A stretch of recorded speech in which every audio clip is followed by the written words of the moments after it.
आज श्री श्री बुढ़मा जी के जन्मोत्सव के दिन जमशेदपुर पूर्वी की विधायक पूर्णिमा साहू माँ उपस्थित होकर ठाकुर जी के चरणों में अपना प्रणाम निवेदन करते हुए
जन्म दिवस हम लोग यहाँ पे आदिवासी एसोसिएशन हॉल में कर रहे हैं, जन्मोत्सव मना रहे हैं और बहुत ही सौभाग्य से आज हमारे बीच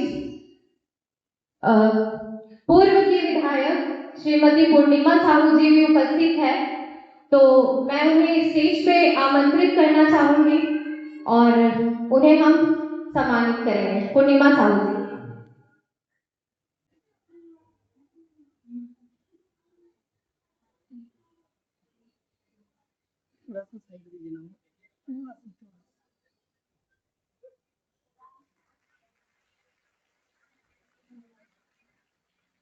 अब मैं आग्रह करूंगी कि पूर्णिमा साहू जी हमारे बीच हैं, तो श्री श्री ठाकुर जी और श्री श्री वर्मा और सत्संग से जुड़ के जो हम लोगों को उपलब्धि हो रही है आज के समाज में, धर्म को लेकर कैसे चलना है, समाज को कितना जरूरी है एक आइडियल को लेकर के चलना, एक गुरु पकड़ना, उसके बारे में थोड़ा प्रकाश डालेंगे पूर्णिमा साहू। जय गुरु। यहाँ उपस्थित हमारे सभी अभिभावकगण जोहार करती हूँ, प्रणाम करती हूँ। आज हमारे गुरुमा वर्मा जी की 110वीं जन्मोत्सव पर हम सभी यहाँ एकत्रित हुए और जिस प्रकार से हम समाज को देख पा रहे हैं कि धीरे धीरे समाज किस दिशा की ओर बढ़ रहा है और ऐसे समय में गुरु ही एक ऐसी कड़ी होती है जो हमें हमारे जीवन में जो अंधकार है उसे मिटाने का काम करता है, जो भ्रम है उसे दूर करने का काम करता है। गुरु ही हमारे भीतर एक श्रेष्ठ व्यक्तित्व का सृजन करता है और ये होना बेहद जरूरी है। गुरु के बिना हमें तो पता ही नहीं चलेगा कि कौन सा मार्ग सही है और कौन सा मार्ग गलत। तो गुरु की जो भूमिका है वो सबसे ऊपर की जो श्रेष्ठ उपाधि हम कह सकते हैं, उस भूमिका में हम गुरु को देख पाते हैं। और जिस प्रकार से हमारे बच्चे, एक नई पीढ़ी आगे बढ़ रही है, तो हम अभिभावकों का भी एक कर्तव्य है कि हमारे जो बच्चे जब हम किसी कार्यक्रम में जाते हैं, चाहे वो धर्म से जुड़ा, चाहे सनातन से जुड़ा, चाहे एक श्रेष्ठ नागरिक होने के योगदान से जुड़ा, चाहे किसी भी प्रकार का सत्कर्म करने अगर हम जाते हैं, तो मेरा ये आग्रह होगा यहाँ उपस्थित हमारे समाज के सभी बड़े बुजुर्गों से, गणमान्य जनों से, मातृत्व शक्ति से, कि हम अपने बच्चों को वैसे जगह पर लेके जाए।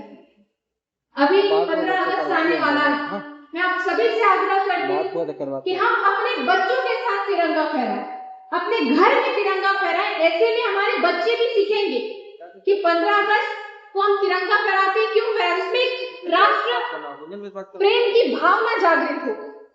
और ऐसे ऐसे छोटे कर्म करके ही हमारे बच्चों के अंदर हम सदकर्म का जो भाव है, संवेदना का जो भाव है, वो जागृत कर सकते हैं। क्योंकि आजकल हम देख रहे हैं, आप सभी सोशल मीडिया चलाते होंगे, ऐसा कोई व्यक्ति नहीं है जो सोशल मीडिया से जुड़ा नहीं होगा। और जिस प्रकार से हम रील्स देखते हैं, हमारे बच्चे भी रील्स देखते हैं। हमारा वो जनरेशन तो रहा नहीं, अब जेन जी, जेन अल्फा, ये सभी जनरेशन आगे बढ़ रहे हैं। हमारे बड़े बुजुर्ग तो जानते नहीं होंगे कि जेन से क्या, हमारे समय में तो जेन जी फैन जी होता नहीं था। पर बच्चे का जो लैंग्वेज है वो धीरे धीरे बदल रहा है, उनकी कार्यशैली धीरे धीरे बदल रही है। इसलिए लोग कह रहे हैं कि अगर आप अपने अंदर बदलाव नहीं लाएंगे तो आपको बदल दिया जाएगा। बड़े घर के बड़े बुजुर्गों को भी कहा जा रहा है कि आप अपने अंदर बदलाव लाइए, हमारी सोच से कनेक्ट होइए। और बहुत जरूरी है हमारे बच्चों की सोच से कनेक्ट होना, लेकिन उनके अंदर सद्भाव, सम्मान, प्रेम, सेवा का भाव कैसे जागृत करें, इस बारे में भी चिंतन करने की आवश्यकता है। तो ये काम घर के बड़े बुजुर्ग ही कर सकते हैं, अभिभावक गण ही कर सकते हैं। हमारी माता बहनें यहाँ पे उपस्थित है, वो ही अपने बच्चों के अंदर संस्कार डालने का काम कर सकती है। और ये काम बचपन से होना चाहिए, ऐसा मैं मानती हूँ। क्योंकि बचपन में बच्चों का दिमाग पूरी तरह से क्लीन रहता है। आप जो दिमाग में डालेंगे वो उसे ही सच मानकर चल बैठे। तो ये हमारा कर्तव्य है कि आने वाले समय में जिस प्रकार से हम सोशल मीडिया के माध्यम से देख पा रहे हैं कि हमारे बच्चे किस दिशा की ओर, गलत दिशा मैं कहूंगी, उस ओर जाने को जो है तत्पर होते चले जा रहे हैं। क्योंकि जो घर के बड़े बुजुर्ग उनको ज्ञान देंगे वो बाहर के कोई भी व्यक्ति नहीं देंगे। ये बात हमारे बच्चों को सिखाने की आवश्यकता है कि जो आपके बारे में सोचेंगे वो सिर्फ आपके घर के सदस्य ही सोचेंगे, बाहर का कोई व्यक्ति आपको सही दिशा के लिए मार्ग नहीं बताएगा। तो ऐसे समय में हम ही अपने बच्चों के गुरु कहलाते हैं। अब सभी से विनम्र आग्रह होगा कि हम भी अपने समाज को सही दिशा की ओर लेके जाएं। ऐसे सत्संग कार्यों में जिस तरह मैं देख पा रही हूँ, बहुत से बच्चे यहाँ पे उपस्थित हैं, सुन रहे हैं, भजन कीर्तन कर रहे हैं। ये भजन कीर्तन ये भी एक माध्यम है आध्यात्मिकता से जुड़ने का, अपने अंदर शक्ति और शांति लाने का। क्योंकि अगर आप समाज में देखिएगा, सभी जगह, सभी समाज में कहीं ना कहीं जो है कोलाहल की भावना जो है बढ़ते चले जा रही है। किसी के अंदर शांति का भाव नहीं है, सब किसी न किसी वजह से स्ट्रेस में है, चिंता में है। पर ये अध्यात्म, ये सत्संग, ये सेवा भाव ही हमें इन सभी चिंताओं से मुक्ति प्रदान करता है। मैं बच्चों से भी यही कहूंगी कि आपको अगर पढ़ने में दिक्कत आ रहा है, आप पढ़ने में अपना कॉन्सेंट्रेट नहीं कर पा रहे हैं, ध्यान नहीं लगा पा रहे हैं, आप एक दिन ध्यान करके बैठ जाइए, अपने गुरु के समक्ष बैठ जाइए, आपके घर में मंदिर होगा उनके समक्ष बैठ जाइए और ध्यान लगाइए। आपका जो पावर है, मेंटल जो चीजें हैं, जो याद करने की क्षमता है, वो सभी चीज और ज्यादा बढ़ने लगेगी।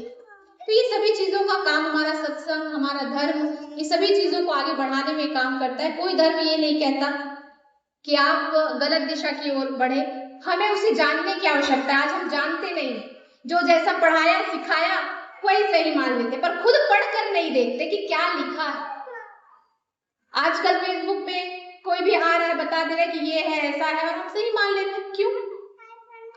अपने अंदर होना चाहिए, ये आदमी सही कह रहे हैं कि नहीं कह रहे, चलो हम पढ़ के देखते। बुक्स पढ़िए, यहाँ बच्चे हैं, बुक्स पढ़िए। जब आप किताब पढ़िएगा तब आप सच्चाई से अवगत हो पाइएगा, वरना आने वाले समय में लोग आपको भ्रमित करते रहेंगे, गलत दिशा की ओर बढ़ने के लिए आपको जो है भड़काऊ चीजें बोलते रहेंगे। तो आप अपने सनातन धर्म, अपने धर्म को लेकर, अपने गुरु को लेकर ही साथ चले। उनसे बड़ा जो सही रास्ता जो दिखाने का काम है और कोई नहीं करेगा। और ऐसे सत्कर्मों में हमारी माताएं बहनें आप सभी अपने बच्चों को जोड़े और घर में ही जो ऐसा वातावरण बनाकर रखें ताकि हमारे बच्चे भी उससे स्ट्रेस में ना हो। क्योंकि कभी कभी होता है ना कि घर में लड़ाई झगड़े चल रहे हैं और बच्चे हमारे स्कूल में वही सोच रहे हैं, पढ़ाई में भी उसका मन नहीं लग पाता। तो ये जो झगड़े हैं ये बच्चों के सामने ना हो। घर में ऐसा वातावरण बनाए कि हमारे बच्चे और अपना जो लक्ष्य उन्होंने जो सोच रखा है उसको पाने के लिए आगे बढ़े। बस यही सब बातें मैं आप सभी के समक्ष रख कर अपने जो शब्द है उसे विराम दूंगी। बाकी आप सबों का आशीर्वाद हमें भी मिलता रहे, क्योंकि हमारे भी गुरु हैं, आप सभी हमारे गुरु हैं, अभी हमारे अभिभावक हैं। हमें भी अच्छे मार्ग पे जा रहे हैं नहीं जा रहे हैं, टोकने रोकने का अधिकार आप सभी को है। आप अपने बच्चों को भी रोके टोके, कहीं वो जा रहे गलत दिशा में बढ़ रहा है। आजकल हम सोचते हैं अगर हम डांटेंगे तो बच्चा तो फिर डिप्रेशन में आ जाएगा, ये काम कर लेगा वो काम कर लेगा। तो इन सभी चीजों को हम जब तक अपने बच्चे से जुड़ेंगे नहीं, हम समझ नहीं पाएंगे कि मनोदशा क्या है। इतना देर तक तो आज के समय में अगर हमारी जनरेशन को, आने वाली पीढ़ी को सुरक्षित, संरक्षित, सम्मान से भरना है, सेवा से भरना है, तो इन सभी चीजों को करना होगा। बाकी आप सभी को पुनः हमारी गुरु माँ की जन्म जयंती के अवसर पर ढेर सारी शुभकामनाएं और बधाई देती हूँ। बहुत बहुत धन्यवाद। अपने इतना खूबसूरत जाजन के पश्चात पूर्णिमा साहू माँ ठाकुर जी के समक्ष उपस्थित होकर पुनः सबों को धन्यवाद देते हुए सत्संग से विदाई ली। जय गुरु माँ, आपने बहुत अच्छा जाजन किया।